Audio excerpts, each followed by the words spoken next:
வணக்கம்.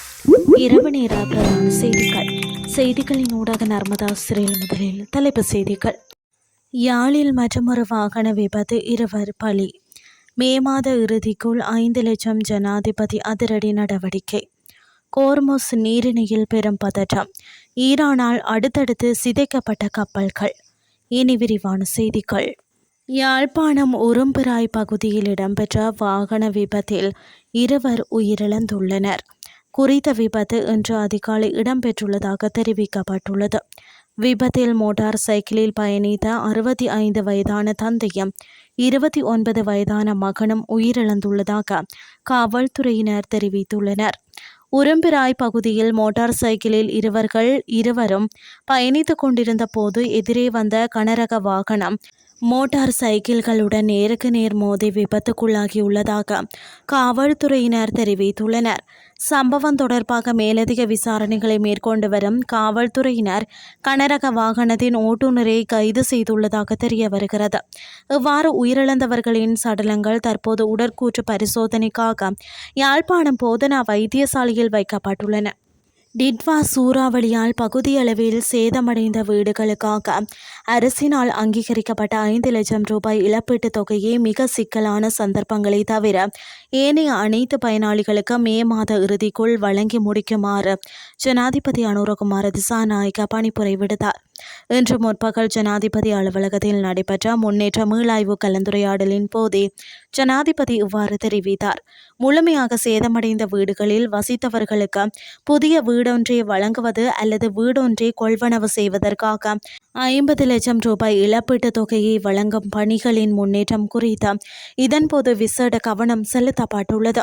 அந்த இழப்பீட்டுத் தொகையை விரைவாக வழங்குவதற்கு நடவடிக்கை எடுக்குமாறு ஜனாதிபதி அதிகாரிகளுக்கு அறிவுறுத்தியுள்ளார். இன்னமும் முகாம்களில் வசித்து வரும் மக்களுக்கு புதிய வீடுகள் கிடைக்கும் வரை அவர்களை தற்காலிக வீடுகளில் குடியமர்த்துவது குறித்து இங்கு விரிவாக கலந்துரையாடப்பட்டது. அதற்கேற்ற பொருத்தமான இடங்களை கண்டறிந்து அந்த பணிகளை மிக விரைவாக நிறைவு செய்வதற்கு தேவையான நடவடிக்கைகளை எடுக்குமாறும் ஜனாதிபதி பணிப்புரை விடுத்தார்.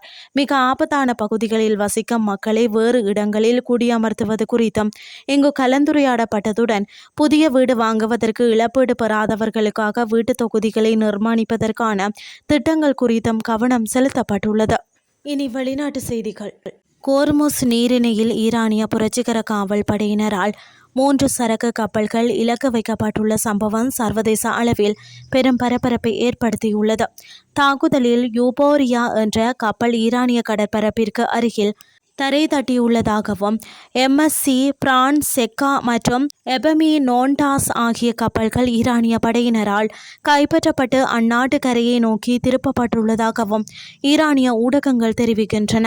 பனாமா நாட்டின் கொடியுடன் பயணித்த MSC பிரான்செஸ்கா கப்பல் கோர்முஸ் நீரிணையை கடக்க முயன்ற போது ஈரானிய கரையிலிருந்து சுமார் 6 கடல் மைல் தொலைவில் வைத்து தாக்கப்பட்டுள்ளதுடன் அதன் அடிப்பகுதி மற்றும் ஊழியர்கள் தங்கும் பகுதி சேதமடைந்துள்ளதாக தெரிய வருகிறது.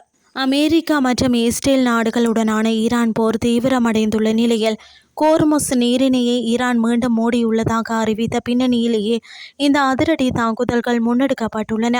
இதேவேளை உலகளாவிய எரிபொருள் போக்குவரத்திற்கு மிக முக்கியமான இந்த பாதையில் கப்பல்கள் சிறைப்பிடிக்கப்பட்டுள்ளமை சர்வதேச எரிசக்தி சந்தையில் பதற்றத்தை ஏற்படுத்தியுள்ளதுடன் கப்பல்களில் உள்ள பணியாளர்களின் பாதுகாப்பு குறித்து கவலைகளையும் அதிகரித்துள்ளமை குறிப்பிடத்தக்கது.